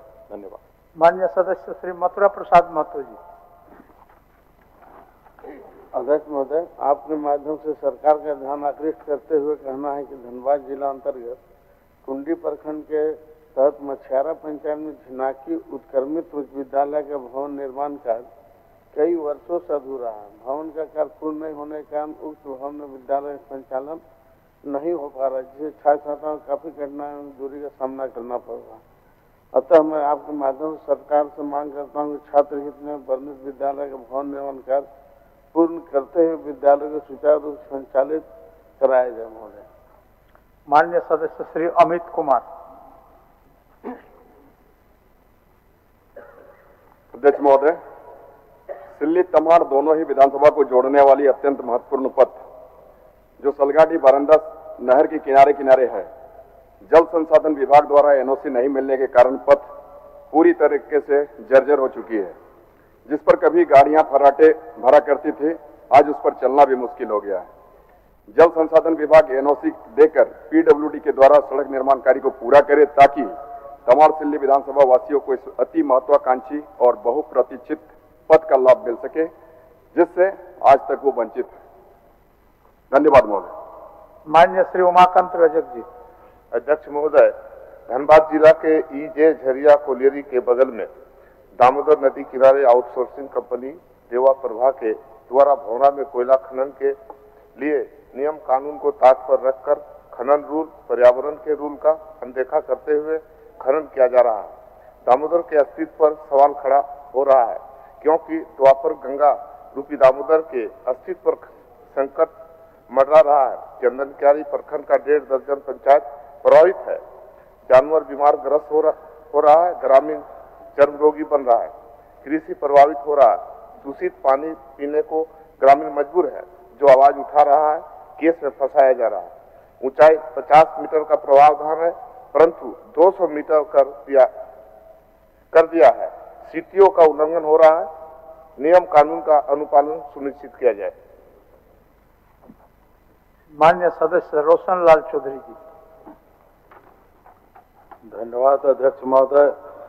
आपके माध्यम से सरकार का ध्यान आकृष्ट करना चाहता हूं कि बड़कागांव केरेगाड़ी टंडवा पथ में ओवरलोडेड भारी वाहन से 23/2/24 को बिगन महतो और 24/2/25 को अश्वनी मिश्रा की सड़क दुर्घटना में मौत हो गई। सूचना के बावजूद प्रशासन की अमानवीय और संवेदनहीनता के कारण बिगन महतो का लाश 36 घंटे तक और अश्वनी मिश्रा की लाश 20 घंटे तक तथा गत माह चिरैया टाण में मृतक की लाश 3 दिन तक सड़क पर पड़ा रहा।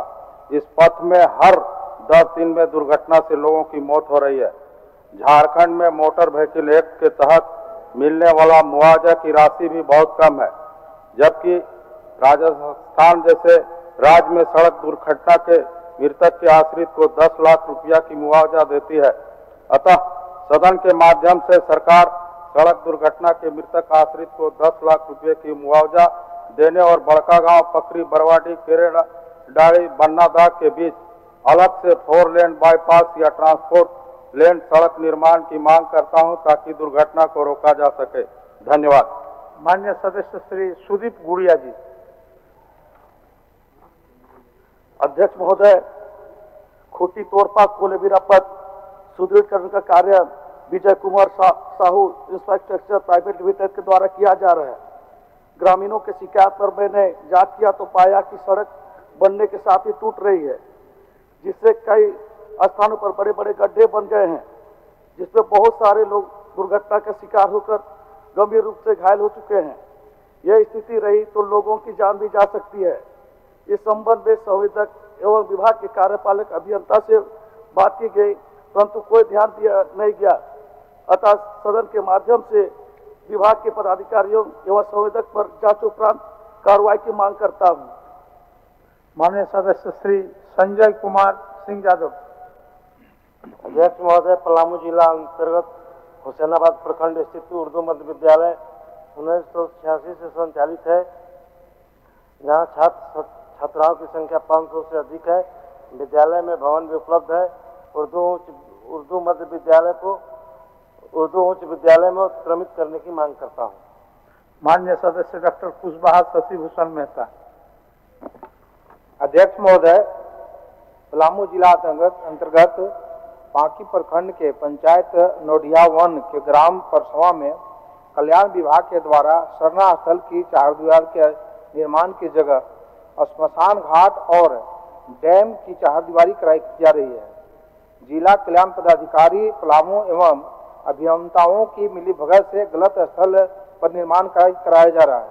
लाभुक समिति के अध्यक्ष देवचंद उरांव को इसकी जानकारी अभी तक नहीं है। अन्य समाज के बिचौलियों द्वारा ठेकेदारी कर इसे निर्माण कराया जा रहा है। मैं सरकार से दोषी पदाधिकारियों के खिलाफ कार्रवाई करते हुए सही स्थल पर सरना स्थल की चारदीवारी निर्माण कार्य कराने का मांग करता हूँ। माननीय सदस्य श्री सुरेश कुमार बैठा जी। अध्यक्ष महोदय, बहुत ही महत्वपूर्ण जगह रिम्स है, जहां वर्षों से वह पद रिक्त है। लगभग 955 पद रिक्त है, जिसमें आउटसोर्सिंग के द्वारा लोगों को वहां काम कराया जाता रहा।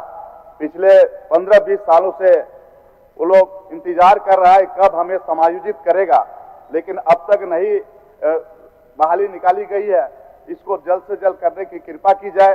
दूसरी तरफ ऋण पास में जो ऑलरेडी ऋण पास ऑटोनोमस बॉडी है, वहाँ भी 650 पद रिक्त है, वहाँ भी आउटसोर्सिंग के द्वारा वहाँ काम कराया जाता है। दैनिक मजदूरी बहुत कम है सर, 25-30 हजार रुपया ऋण पास से दिया जाता है और वहाँ मजदूरों को 11,200 कुछ रुपया दिया जाता है। नर्स लोगों के साथ में भी दुर्व्यवहार किया जाता है, इसलिए वैसे लोगों को समायोजित किया जाए जो वर्षों से इंतजार में है, 15-20 साल से लोग काम कर रहे हैं। आज झारखंड क्यों बना सर? हम लोग चतुर्थ तृतीय श्रेणी में भी अपने लोगों को मान्य सदस्य बहाली नहीं कर सकेंगे तो दुर्भाग्य है झारखंड बनना सर। मैं मांग करता हूं सदन से कि दोनों जगह रिम्स और इन पास में यथाशीघ्र बहाली कराने की प्रक्रिया शुरू की जाए। धन्यवाद। मान्य सदस्य चंद्रदेव महतो। माननीय अध्यक्ष महोदय, झारखंड गृह रक्षा वाहिनी धनबाद द्वारा विज्ञापन संख्या 1/2023 के माध्यम से गृह रक्षक भर्ती हेतु आवेदन आमंत्रित किए गए थे। इसमें 1478 पदों के लिए आवेदन मांगा गया था। इससे पहले 2017 में भी भर्ती निकाला गया था जो नहीं हो पाया था। तब से युवा लगातार मैदान में दौड़ लगा रहे हैं। सदन के माध्यम से सरकार से हम मांग करना चाहेंगे कि युवाओं को रोजगार के अवसर प्रदान करने के लिए अविलंब विज्ञापन के विरुद्ध बहाली सुनिश्चित की जाए। माननीय सदस्य श्री अरूप चटर्जी जी। अध्यक्ष महोदय, पहले तो एक व्यवस्था का प्रश्न है। यहाँ जितने भी जीरो और आ रहे सब 50 शब्दों से भी ज्यादा लोग भाषण इसमें दे रहे हैं, तो कम से कम हमको लगता है जो 50 शब्द से ज्यादा आ रहे हैं उसको रिजेक्ट करके और 5 आप बढ़ा दे, 25 से 30 कर दे तो वो बेहतर होगा। अध्यक्ष महोदय, गिरिडीह जिला के बगोदर प्रखंड के चौधरी बांध चिचाकी रेलखंड के बीच कोड़ाटी ग्राम में रेल लाइन पर फुट ओवर ब्रिज का निर्माण किया जाए। रेल लाइन के दोनों ओर दीवार घेराबंदी कर देने से आंगनबाड़ी व स्कूल तक बच्चों एवं शिक्षकों को पहुंचना दुर्भर हो गया। माननीय सदस्य समीर कुमार मोहंती जी। अध्यक्ष महोदय, वर्तमान झारखंड राज्य में जहां किसी कार्य के लिए सिंचाई का एकमात्र साधन वर्षा के पानी है, मनरेगा योजना अंतर्गत वर्षा सिंचाई कूप योजना एक महत्वपूर्ण योजना है, जिस योजना के तहत किसानों के खेत में पानी ले जाने के लिए उपलब्ध करने के लिए 35 फीट से 12 फीट के कुआं खोदने का प्रावधान है, परंतु बौरागुड़ा विधानसभा क्षेत्र इस प्रकार के कुआं के लिए उपयुक्त नहीं है। यहाँ बालुई मिट्टी होने के कारण कुआं धंस जाता है, जिसके चलते उद्देश्य पूर्ति भी नहीं होता और दुर्घटना भी घटता है। अतः आसन के माध्यम से सरकार से मेरा मांग करते हो कि बौरागुड़ा विधानसभा क्षेत्र में प्रावधान 35 फीट बाई 12 फीट के जगह पर 45 फीट बाई 6 फीट के रिंग कुआं उपलब्ध कराया जाए। माननीय सदस्य श्री संजीव सरदार जी। अध्यक्ष महोदय, पूर्वी सिंहभूम जिला अंतर्गत जादूगोड़ा, नरवा, कुरामडी, भाटी एवं बांदुगुड़ा स्थित भूमिगत माइंस में सैकड़ों की संख्या में ठेका मजदूर कार्यरत हैं। बंधित माइंस में कार्यरत ठेका मजदूरों को चिकित्सा सुविधा ESI का लाभ यूसेल ग्रुप ऑफ माइंस के द्वारा नहीं दिया जा रहा है। अतः बंधित भूमिगत माइंस के कार्यरत ठेका मजदूर को ESI का लाभ दिलाने का मांग सदन के माध्यम से सरकार से करता हूँ। माननीय सदस्य श्री निर्मल कुमार महतो जी। हजारीबाग जिला अंतर्गत बिशुनगढ़ अनुमंडल का दर्जा प्राप्त है। बिशुनगढ़ अनुमंडल का कार्यालय अध्यक्ष महोदय दूसरे जगह स्थापित है, वर्तमान में हजारीबाग के सिलवार में चल रहा है। अतः सदन से मांग करता हूं कि बिशुनगढ़ अनुमंडल कार्यालय बिशुनगढ़ में ही स्थापित कर वहां पे चलाया जाए और जमीन उपलब्ध करके बिल्डिंग बनाकर वहीं पे अधिकारियों को बैठाया जाए। सर धन्यवाद। माननीय सदस्य श्री नमन बिस्कल कोंगाड़ी जी। हाँ, नमन बिस्कल कोंगाड़ी जी। ठीक। अध्यक्ष महोदय, मेरे विधानसभा क्षेत्र कई वर्षों से हाथियों के उत्पात से परेशान है। वन विभाग कुछ पदाधिकारी लापरवाह है एवं समस्या को लेकर गंभीर नहीं है, वैसे पदाधिकारियों को चेतावनी के तौर पर स्थानांतरण करते हुए राहत के कार्यों में तेजी लाते हुए अस्थायी समाधान करने की दिशा में पहल करने की मांग सदन के माध्यम से करता हूं। माननीय सदस्य श्री राजेश कच्छप जी। अध्यक्ष महोदय, यो तो कोई भी आप नाम दे दे महोदय चलेगा, स्वीकार रहेगा। एक्चुअली बड़े भाई नमन विस्कल सारे विधायक जी करते हैं। एक्चुअली नमन विक्सल कौन गाड़ी होता है महोदय, क्योंकि प्रोसीडिंग में नहीं, प्रोसीडिंग नहीं, वो 100 और क का अंतर है। क को आगे कर देते हैं, 100 को पीछे कर देते हैं। आप सिर्फ नहीं बोलते हैं महोदय, बाकी तमाम लोग ही ये विस्कल ही करते हैं। चलिए उसको हम करेक्शन कर लेंगे। जी ठीक है। अध्यक्ष महोदय,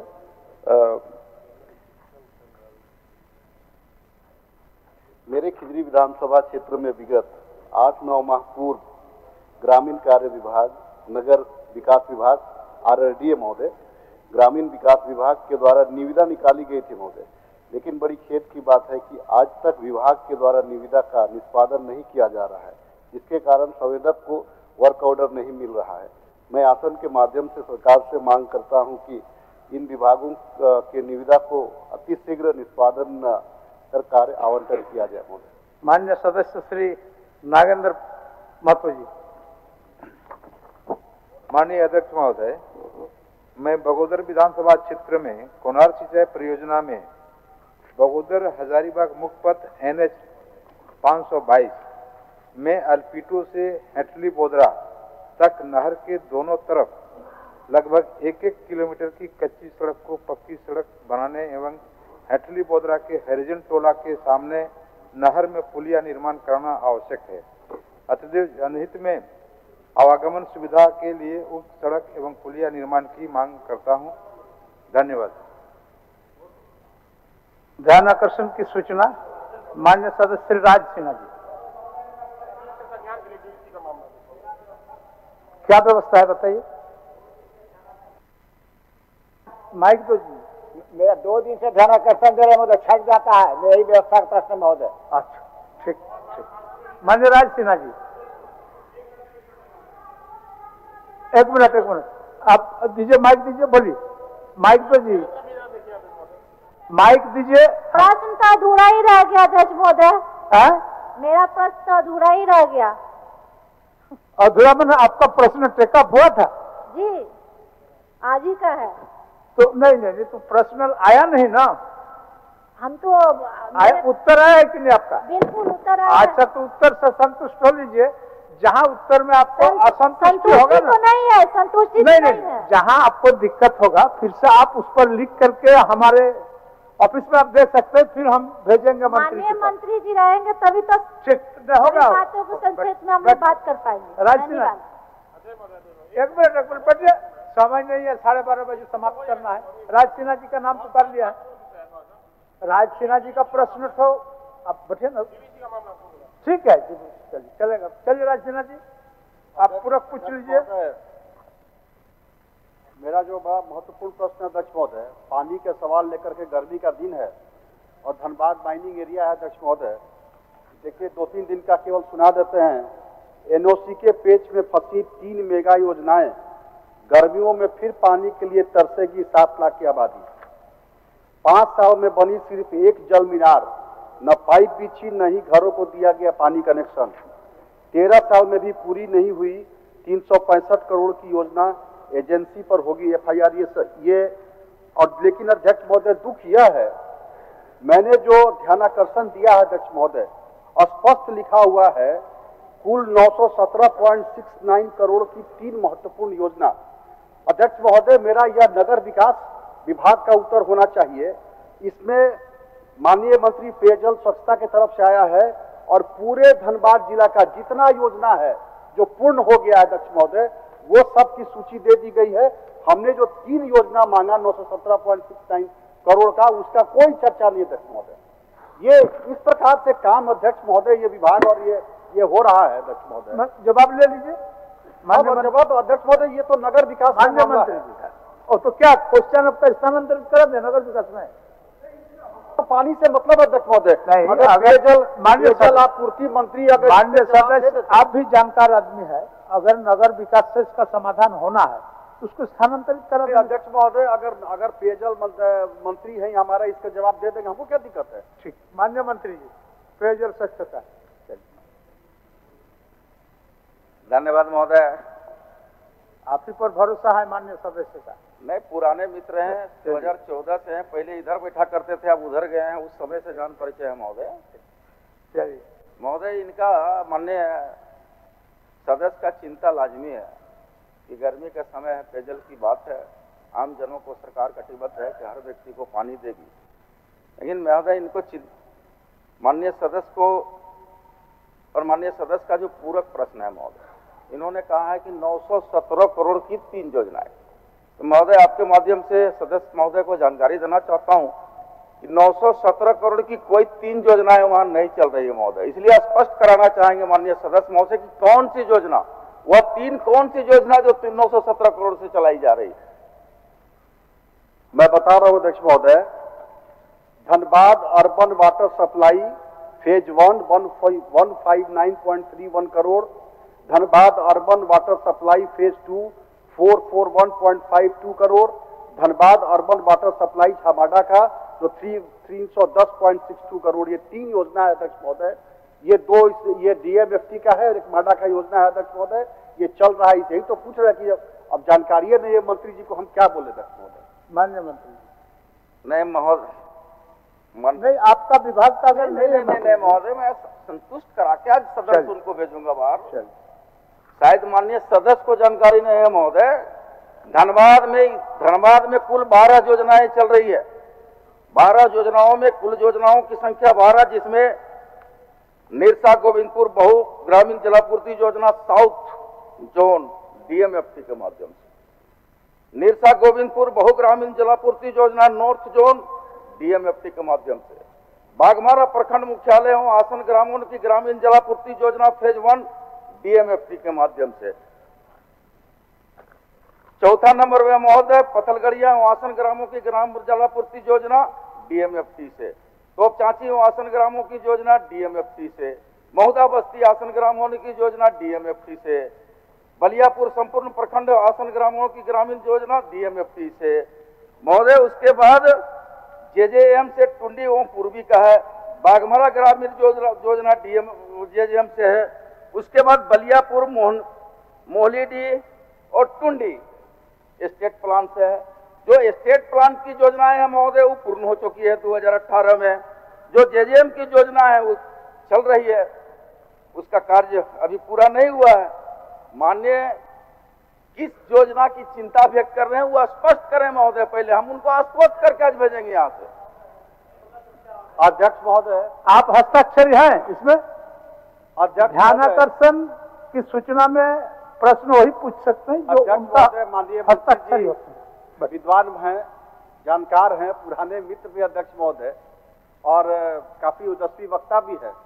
माननीय मंत्री जी स्वीकार कर रहे हैं क्या कि ये तीनों योजना जो मैंने कहा वो धनबाद में नहीं है, वो धनबाद में नहीं चल रही, स्वीकार कर रहे हैं मंत्री जी? ये जितनी योजनाएं, मैंने तो पहले ही कहा, ये उत्तर में जितना योजना दिया गया अध्यक्ष महोदय, इसमें धनबाद शहर का, धनबाद जो 3 योजना जो चल, उससे चर्चा ही नहीं है। केवल टुंडी, बाघमारा, गोविंदपुर कहाँ घुमा रहे हैं, जो पूरा हो गया उसका चर्चा है। बाकी जो बन रहा है, जो योजना चल रही है, जो शुरू हो चुकी है, जो 22 में पूरा होना था, उन योजनाओं का चर्चा ही नहीं है। माननीय मंत्री जी, माननीय अध्यक्ष महोदय, इसलिए हमने पहले कहा, 1 मिनट सदस्य महोदय, 1 मिनट, हम आप ही के बात को कर रहा हूँ, बैठिए प्लीज, बैठिए। सुन लीजिए ना, सुन लीजिए, फिर अब अरे आप सुन लीजिए ना, सुन लीजिए सिन्हा जी सुन लीजिए। अच्छा सुन लीजिए मंत्री जी, आप ही सुन लीजिए। मैंने स्पष्ट लिखा है अध्यक्ष महोदय कि 917.69 करोड़ का ये जितना जो आया है अध्यक्ष महोदय, ये तो कई 1000 का योजना है अध्यक्ष महोदय, वो 917.69 का चर्चा ही नहीं है अध्यक्ष महोदय। यही तो मैं कहना चाह रहा हूँ, यही तो मैं बार बार आपको समझाना चाह रहा हूं कि भाई आप पूरा प्रश्न ही गलत किए हैं। केवल योजना 917 करोड़ रुपया राशि का आप जिक्र किए हैं, किस विभाग से बन रहा है, नगर विकास से बन रहा है या फिर डीएमएफटी से बन रहा है या फिर जेजेएम से बन रहा है, या एसबीएम से बन रहा है, या फिर डिस्ट्रिक्ट मिनरल फंड से बन रहा है, किससे बन रहा है? आप तो योजना का जिक्र ही नहीं किए।